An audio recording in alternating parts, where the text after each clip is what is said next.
Yes, yes. What's up? What's up? Walz Rantz, game time, holding it down, chilling, chilling. It's my first day back, so I'm not gonna just give you one. We're coming back tomorrow. This is a time of year, like, to be a sports fan. I don't know how people are even doing anything other than watching sports right now. Free agency began. There's a ton going on. Deshaun Jackson just signed. Who else just signed? I was just updating a ton of things. Everybody signed. Cortland Finnegan signed. Peyton Manning actually visited Tennessee today. They just sent out a tweet that he's close. He might sign within the next day in Tennessee, where he played college basketball or where he played college football. Just a ton going on. But the bigger news is March Madness begins tomorrow. It's already actually had a couple games yesterday. Two big games. The play-in games. They have 68 teams, not 64 they used to have. Western Kentucky came back. Brigham Young came back from 23 points down. You're Iona. Iona was the team that shouldn't have got in. Drexel, I think Drexel got hosed. Most people thought Drexel got hosed. Iona got in. They had a chance to make a statement. 23 points up at halftime, and they lose that lead. Seriously. Okay, so some of my predictions, it's going to be okay. The top four teams are wicked until Fab Melo is not playing for Syracuse. He's academically ineligible. That kind of changes things. Although I don't think Syracuse is going to win it anyway, but makes a number one seed a lot weaker. My final four picks, Kentucky. This might change tonight, but I'm going this right now because I still got to finish my brackets. But as I got right now, Kentucky is a 1 seed, Michigan State a 1 seed, Florida State a number 3 seed, and Kansas. Those are my four, okay? And the big name players, Kentucky. A lot of you probably don't watch basketball until this time of year, which is fine. I mean, I'm a big gambler, so I gotta keep up with my basketball. But Kentucky, Anthony Davis, he's gonna be the number one pick in the NBA for sure. Just a beast. Just a beast, just a beast. He gets like 5 blocks a game. He used to be a point guard. So he's got range. I saw him shooting threes the other day. Just a beast inside.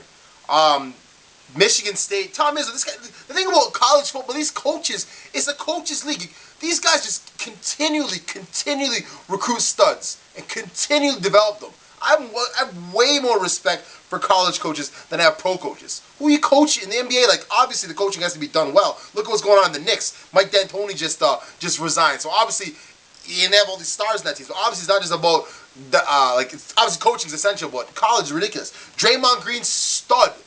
He's a senior from Michigan State, stud. Anchor of that team. Jared Selge, Ohio State, Florida State. You got this guy, Michael Snare. They rolled through Duke. They rolled through North Carolina. They had one bad loss here against Boston College, but they're coach of the year for the ACC. Just the thing about sports, just like VCU last year, they played the play-in game to get in last year, and they went all the way to the Final Four. You never know what's gonna happen. It's wicked to watch.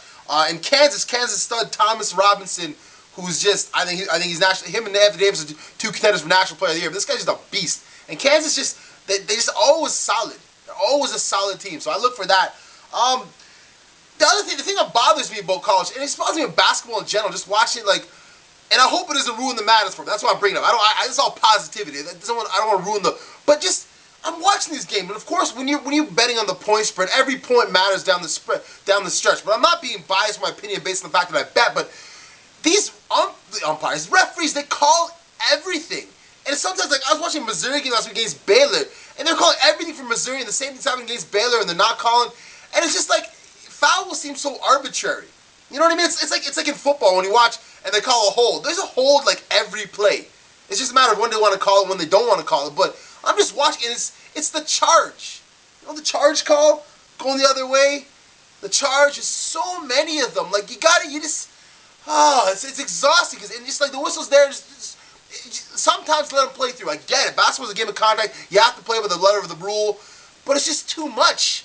Okay, so the madness is here, and every year there's obviously a Cinderella story. Last year was VCU. A couple years back, George Mason, Butler 2 years in a row. Butler they almost won last year. They're a couple shots away from winning last year. There's different. Like I said, Florida State's a 3 seed, so it wouldn't be a Cinderella story. Lamar, after this, funniest thing in the world. Lamar, Coach Pat Knight, Bob Knight's son, he blasted his team. I guess it was 10 games ago or 6 games ago.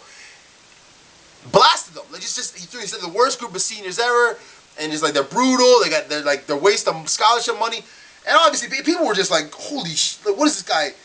Yo, but apparently, obviously, it's a motivational tactic. They've won 6 in a row. They won the conference tournament. They play tonight in the play-in game. I think they're going to keep rolling. It's tonight. The playing game is Lamar. I think Lamar's gonna win. And then they got USF, South Florida versus Cal. And the Pac-12 is weak. The Pac-12? What's going on in the West Coast? Weak. Like Cal plays USF tonight, and this week there's like this Washington making the tournament. Just week. So anyway, what I want to see, I just want to see the players play. The studs started out. Like I watch these guys. Like when you watch the games, just because I don't know who all the pro guys are. I watch because basketball's. You see the guys who are studs, but I mean they have to show a lot. And I mean, like I was watching North Carolina, for example, a couple weeks ago. I'm watching Harrison Barnes, who could have gone to the pros last year. He stayed back for the year. He's projected to be, I think, a lottery pick or close to top in the first round towards the top 10. But like, I'm watching this guy play, and I'm just like, look, I know he's good. Don't get me wrong. I'm not ignorant. I know he's good. But I'm watching. I'm like, take over. Like take over the game. Like, what do you wait? I'm watching. Like, you need a point. Go do something. If you're an NBA, you're gonna be an NBA player. And you can't just run around these college guys. Like, I don't get it. They're not playing this super sophisticated zone that you got no lanes to go. Like, I don't get it. Like, play. Like, the guys, if you're a stud, be a stud. And the same bothered me last week. I was watching that same Baylor game versus Missouri I was watching. And again, I had Baylor the points. Oh, okay, whatever. I lost. But I'm like, that wasn't even points. I took them like, I teased at 10 points. I had them 13 and a half against Missouri. Okay? And Perry Jones III, he's a stud. Stud. He's got range, 6'10", he's got floor movement, he's got a beautiful shot, plays defense, and they're not passing him the ball. I'm like, I don't gotta be a coach to know you would pass to your best player when you're down by 8-9 points late. I don't get it. What are they watching? You want the guys to like feel good about their playing time? Pass the ball to your stud. I don't want to see that this matters. I want to see just everyone playing wicked. I want to see a couple upsets. I want to see just like the G's be G's, and let's see what happens. Like, let's see what happens. I don't know. So who do I think is gonna win? I said my Final Four. Honestly, I'm still taught. I gotta make predictions because it's part of what I do. I want to say Kentucky because Anthony Davis is such a stud, but there's just something about Michigan State.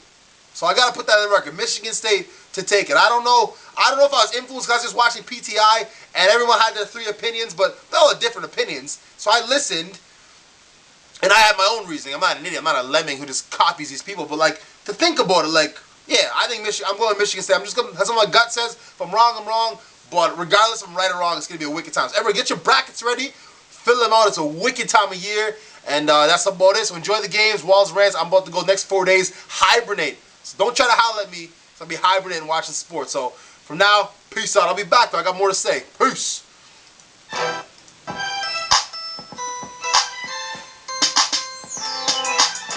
This is how we